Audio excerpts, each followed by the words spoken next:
Assalamualaikum warahmatullahi wabarakatuh. Salam sejahtera bagi kita semua. Salam nama budaya, salam kebajikan, dan salam harmoni. Baik, di sini saya perwakilan dari kelompok 2 yang akan membantu jalannya presentasi pada kali ini. Baik, pada presentasi kali ini kita membahas topik integrasi pembelajaran berdiferensiasi dalam PJBL. Nah, sebelum kita lanjut ke materi, izinkan saya untuk memperkenalkan anggota kelompok saya terlebih dahulu. Baik, itu yang pertama ada saya sendiri, Ibnu Julianta, dengan NIM 2311021021. Kemudian yang kedua ada Niputu Eka Lestari Dewi dengan NIM 2311021002. Kemudian ada Gede Edi Sukapayasa dengan NIM 2311021021. Dan yang selanjutnya ada Made Arta Fajar Kusumanata dengan NIM 2311021003. Dan yang terakhir ada Made Widuna Gagakori dengan NIM 2216011120. Baik, untuk pembahasan materi yang pertama itu akan dipaparkan oleh rekan saya. Baik, kepada rekan saya yang bertugas, dipersilakan. Baik, terima kasih atas kesempatannya moderator. Mari kita mengulas kembali apa itu Project Based Learning. Menurut UENA tahun 2010, model pengajaran Project Based Learning seringkali disebut dengan metode pengajaran yang menggunakan persoalan masalah dalam sistemnya dengan tujuan mempermudah siswa dalam proses pemahaman serta penyerapan teori yang diberikan. Model tersebut menggunakan pendekatan kontekstual serta menumbuhkan keahlian siswa dalam berpikir kritis, sehingga mampu mempertimbangkan keputusan paling baik yang diambil sebagai solusi penyelesaian dalam permasalahan yang diterima. Mempertimbangkan baik buruknya suatu keputusan yang digunakan sebagai solving juga termasuk dalam teori yang diberikan. Dalam konteks Project Based Learning atau PJBL, belajar bukan hanya sekedar menerima informasi, tetapi menjadi pengalaman mendalam yang mendorong siswa untuk mengeksplorasi, meneliti, dan menemukan solusi dari suatu permasalahan nyata. PJBL memberi ruang bagi siswa untuk berkontribusi dengan caranya masing-masing, menyelesaikan proyek dengan ide dan kreativitas yang mereka miliki. Pembelajaran berbasis proyek ini juga membangun rasa percaya diri dan kesadaran diri karena siswa melihat bahwa apa yang mereka hasilkan adalah hasil usaha dan pemikiran mereka sendiri yang bisa dikembangkan seiring waktu. Nah, terdapat 2 gambar anak-anak yang sedang mengerjakan proyek. Anak pada masing-masing gambar ini memang sedang mengerjakan proyek. Namun jika ditanya dalam konteks Project Based Learning, gambar kedua sebelah kanan yang menunjukkan siswa bekerja sama dalam kelompok untuk membuat model atau miniatur adalah contoh dari Project Based Learning atau PJBL. Kegiatan tersebut mencerminkan beberapa ciri utama, yaitu kolaborasi, eksplorasi, dan adanya produk akhir yang nyata. Dalam hal ini mungkin beberapa model atau proyek. Sementara itu, gambar di sebelah kiri yang menunjukkan anak belajar sendirian di depan papan tulis kurang mencerminkan karakteristik dari PJBL karena lebih menunjukkan aktivitas belajar individual tanpa adanya produk atau kolaborasi yang menjadi fokus dari pembelajaran berbasis proyek. Baik, sekian pemaparan materi dari saya. Pemaparan materi selanjutnya akan dilanjutkan oleh rekan saya. Baik, di sini saya akan melanjutkan pemaparan materi dari rekan saya, di mana di slide 5 itu ada sebuah pertanyaan adalah ide proyek bersumber dari siapa. Nah, dalam mengembangkan suatu proyek tertentu tentu saja harus ada ide atau gagasan dalam proyek tersebut. Ide proyek bisa berasal dari berbagai pihak. Nah, dalam slide ini terdapat 2 gambar yang menunjukkan di mana ide proyek berasal dari siswa atau guru. Sebenarnya, ide proyek bisa bersumber dari siswa maupun guru, tergantung ketentuan dan kebutuhan proyek tersebut. Misalnya, ide proyek bersumber dari siswa, artinya siswa diberikan kesempatan untuk mengembangkan ide proyek tersebut dan guru hanya melakukan pemantauan dan pendampingan. Nah, contoh ide proyek yang bersumber dari siswa itu seperti proyek kepedulian sosial dan lingkungan sekolah. Siswa siswa dapat mengusulkan terkait pentingnya menjaga dan peduli terhadap lingkungan sekolahnya. Nah, sedangkan ide proyek yang bersumber dari guru, artinya guru mengembangkan ide, kemudian siswa juga dilibatkan dalam mengembangkan ide tersebut. Contohnya, proyek pengembangan metode pembelajaran. Guru bisa menerapkan dan melakukan uji coba metode pembelajaran dengan melibatkan siswa. Ketika kita mendengar tentang sebuah proyek, seringkali hal pertama yang terlintas di benak kita adalah kegiatan eksperimental atau proyek sains. Memang, proyek sains adalah eksperimen ilmiah yang menjadi salah satu jenis proyek yang umum dan populer, terutama di lingkungan akademik dan pendidikan. Namun, sebenarnya ruang lingkup dan jenis-jenis proyek yang dapat dikembangkan itu jauh lebih luas dari itu. Nah, proyek adalah sebuah upaya yang terencana dan terorganisir untuk mencapai tujuan yang spesifik. Tujuan tersebut dapat berupa solusi untuk mengatasi masalah, pengembangan inovasi, peningkatan kapabilitas, atau pencapaian visi tertentu. Nah, dalam praktiknya, proyek-proyek dapat dilaksanakan di berbagai bidang, mulai dari sains, teknologi, sosial, budaya, hingga ekonomi. Nah, di dalam slide ini terdapat pertanyaan, apakah proyek selalu berupa percobaan sains? Nah, pertanyaan ini mendorong kita untuk mempertimbangkan kemungkinan-kemungkinan lain di luar ranah dari sains itu sendiri. Dengan memahami keragaman jenis proyek yang dapat dikembangkan, kita dapat lebih kreatif dan inovatif dalam mengidentifikasi solusi-solusi yang sesuai dengan kebutuhan dan konteks yang ada. Proyek tidak hanya sains saja. Ada beberapa proyek lain seperti proyek sosial kemasyarakatan, proyek inovasi atau teknologi, proyek seni, proyek kreatif. Nah, dengan begitu kita bisa menjawab tidak, karena proyek tidak hanya berasal dari percobaan sains, namun lebih luas lagi terdapat proyek-proyek yang ada. Mungkin sekian pemaparan materi dari saya. Untuk selanjutnya akan dipaparkan oleh rekan saya. Terima kasih.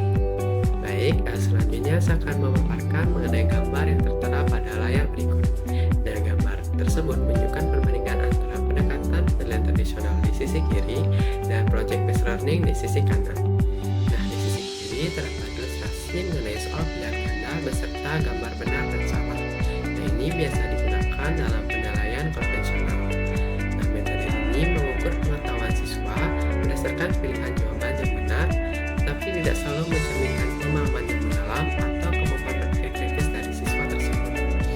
Nah, di sisi kanan, kita dapat melihat pendekatan PJBL, yang dimana siswa akan diajak untuk mengajukan pertanyaan seperti what, why, dan how.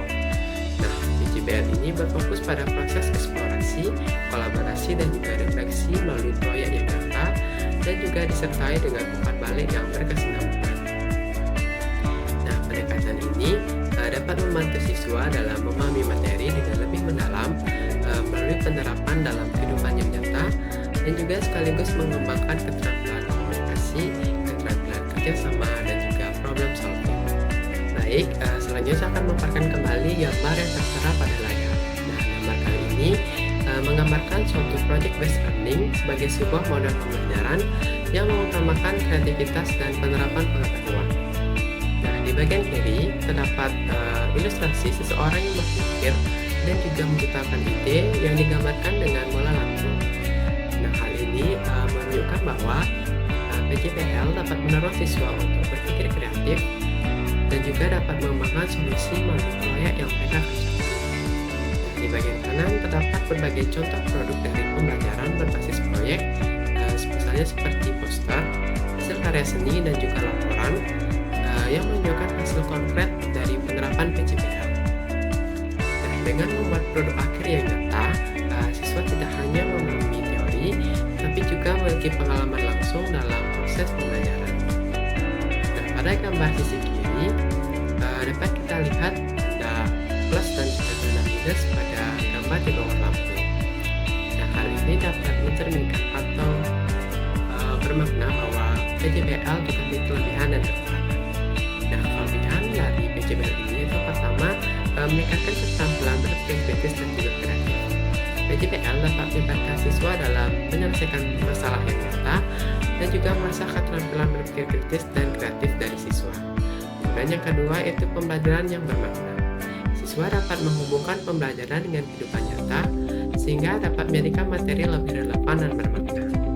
Yang ketiga yaitu pengembangan keterampilan sosial. PJBL sering dilakukan dalam berbentuk kelompok sehingga dapat mengembangkan keterampilan komunikasi, kerjasama, dan tanggung jawab dalam tim. Kemudian yang ketiga yaitu fleksibilitas dalam pembelajaran. Nah, siswa bisa belajar dengan cara yang sesuai dengan gaya dan kemampuan masing-masing dari individu siswa, karena PJBL memberikan ruang bagi pendekatan yang berbeda-beda. Nah, adapun kekurangan dari PJBL ini yaitu yang pertama memerlukan waktu yang lebih panjang.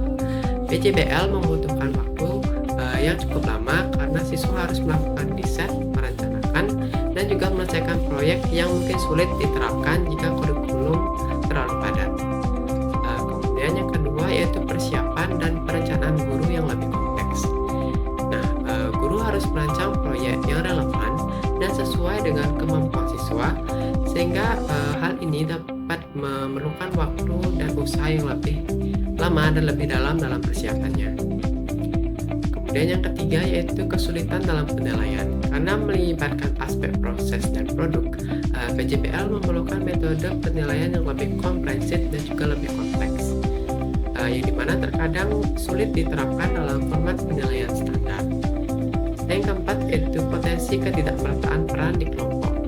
Dalam proyek kelompok, ada risiko bahwa beberapa siswa mungkin kurang berkontribusi sehingga hasil belajar antar anggota kelompok bisa berbeda karena sumber daya di masing-masing kelompok juga berbeda. Nah, baik, mungkin sekian pemaparan materi dari saya. Untuk materi berikutnya akan dipaparkan oleh rekan saya. Nah, baik, terima kasih atas waktu yang telah diberikan kepada saya. Nah, di sini saya akan menjelaskan tentang langkah-langkah atau sinteks Project Based Learning atau PJBL antara lain. Yang pertama, ada perancangan project atau project design. Langkah ini mencangkup perancangan proyek termasuk penentuan tujuan, topik, dan hasil yang diharapkan dari proyek. Guru dan siswa bersama-sama mengidentifikasikan masalah atau tantangan yang relevan untuk dijadikan fokus proyek. Pada tahap ini, peserta didik mulai merumuskan ide-ide dasar mengenai pendekatan yang akan mereka ambil. Yang kedua, ada persiapan proyek atau project preparation. Pada tahap ini, persiapan dilakukan untuk mengorganisir sumber daya yang dibutuhkan, termasuk pembagian tugas, persiapan alat dan bahan, serta sumber-sumber yang diperlukan. Pada tahap ini juga menentukan waktu pelaksanaan, serta memberikan pengarahan kepada siswa tentang tujuan dan langkah-langkah yang akan dilakukan dalam proyek. Yang ketiga, ada peluncuran proyek atau project launch. Proyek secara resmi diluncurkan pada siswa. Pada tahap ini, siswa mulai bekerja sesuai rencana dan jadwal yang telah ditentukan, melakukan eksplorasi, pengumpulan data atau informasi, serta mengembangkan solusi untuk produk dari proyek yang dikerjakan. Yang keempat adalah penilaian, refleksi, dan perayaan. Guru memantau keaktifan dan kemajuan peserta didik selama proyek berlangsung, memberikan bantuan jika diperlukan, dan mengatasi hambatan yang dihadapi peserta didik. Setelah proyek selesai, dilakukan penilaian untuk mengukur hasil yang dicapai. Siswa dan guru melakukan refleksi terhadap proses dan proyek, dan perayaan atau apresiasi diberikan untuk hasil dan pencapaian siswa. Selanjutnya yang kelima ada refleksi pengajaran atau teaching reflection. Tahap akhir ini melibatkan refleksi oleh guru mengenai proses pengajaran yang dilakukan.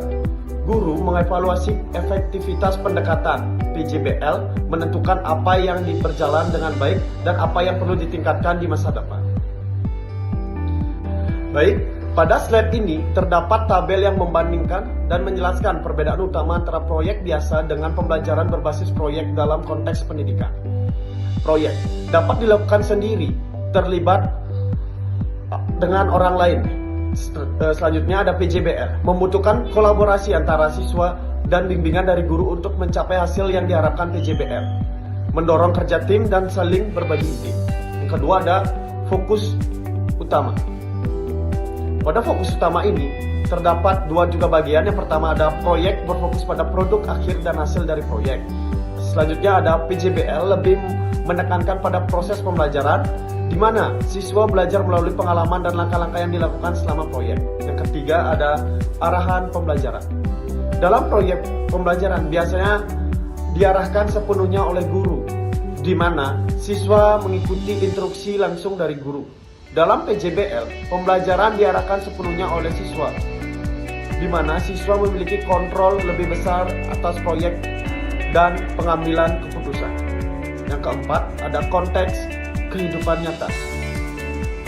Pertama, ada proyek kecenderungan tidak memiliki kaitan langsung dengan situasi dunia nyata dan hanya berfungsi sebagai tugas sekolah.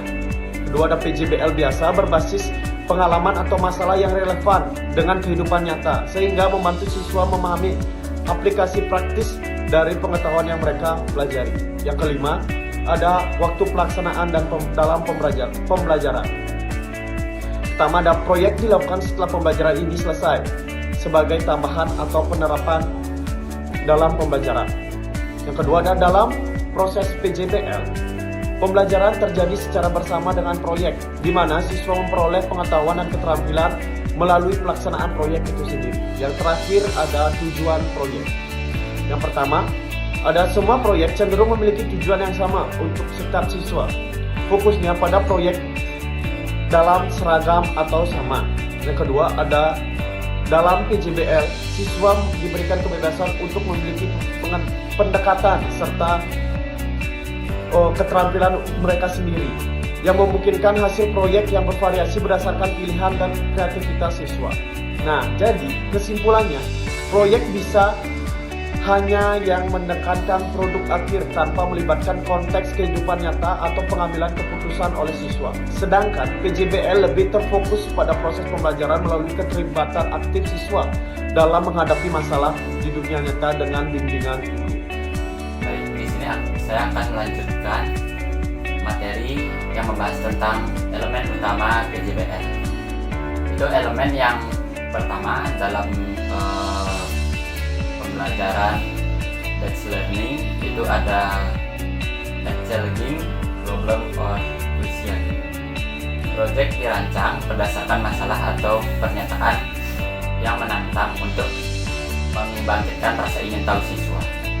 Kemudian yang kedua ada sustained inquiry, itu ada proses pembelajaran yang berlangsung lama, di mana siswa tersebut terus bertanya, meneliti, dan mengumpulkan informasi. Kemudian ada authenticity. Proyek harus relevan dengan kehidupan atau mengacu pada standar dan kualitas yang sesungguhnya. Kemudian ada student voice and choice. Siswa diberikan kebebasan untuk membuat keputusan terkait dengan proyek, baik dalam proses maupun hasilnya.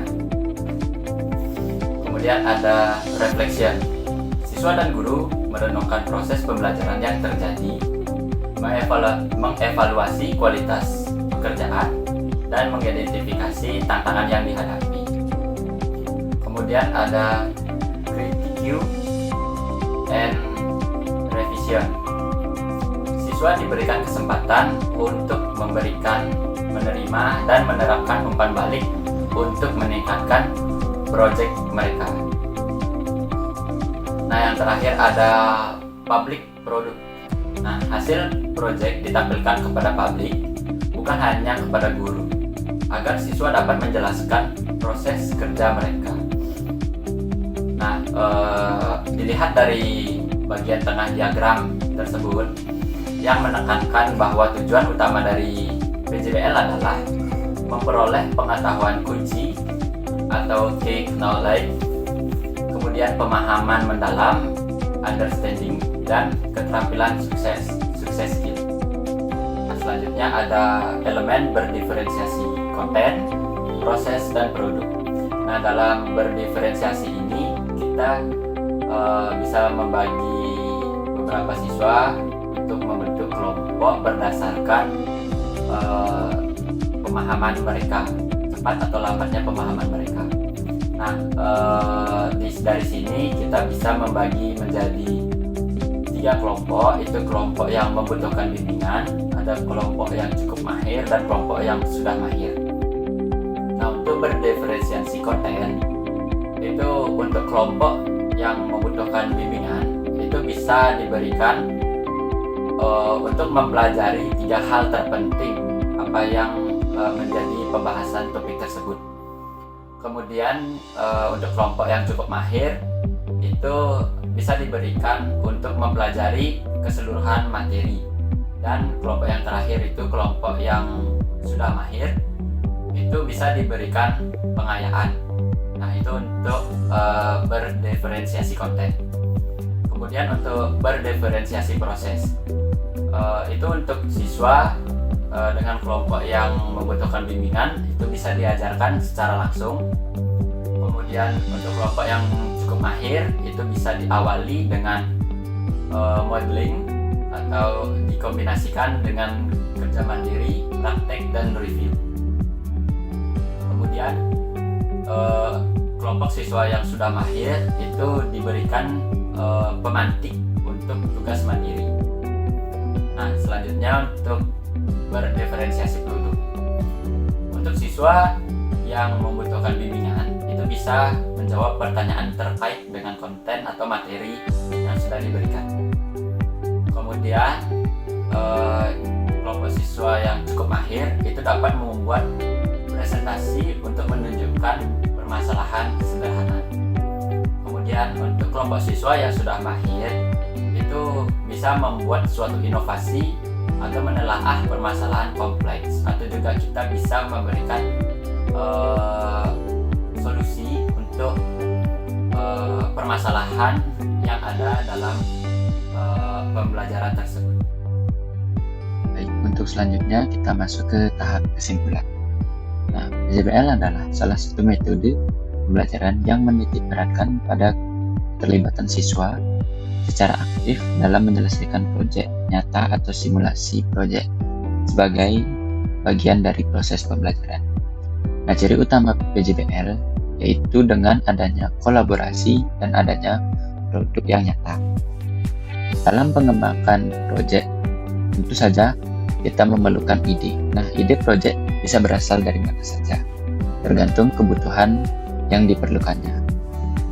Nah, PJBL juga menawarkan berbagai kelebihan seperti memberikan pembelajaran yang bermakna, meningkatkan keterampilan sosial, dan memungkinkan siswa belajar sesuai gaya mereka. Melalui PJBL, siswa diharapkan dapat mengembangkan pengetahuan, kunci pemahaman yang mendalam, serta keterampilan sukses yang penting seperti berpikir kritis, komunikasi, dan kolaborasi. Nah, dengan mengadopsi PJBL, pendidikan tidak hanya berfokus pada hasil akhir, tapi juga pada proses pembelajaran yang memupuk keterampilan dan sikap positif terhadap pemecahan masalah serta pembelajaran penyelesaian. Baik, sekian presentasi yang dapat kami paparkan. Mohon maaf jika kami terdapat kesalahan kata. Untuk mengakhiri presentasi kali ini, kami tutup dengan Parama Santi. Om Santi, Santi, Santi Om. Assalamualaikum warahmatullahi wabarakatuh. Salam sejahtera bagi kita semua. Salam nama budaya, salam kebajikan, dan salam harmoni.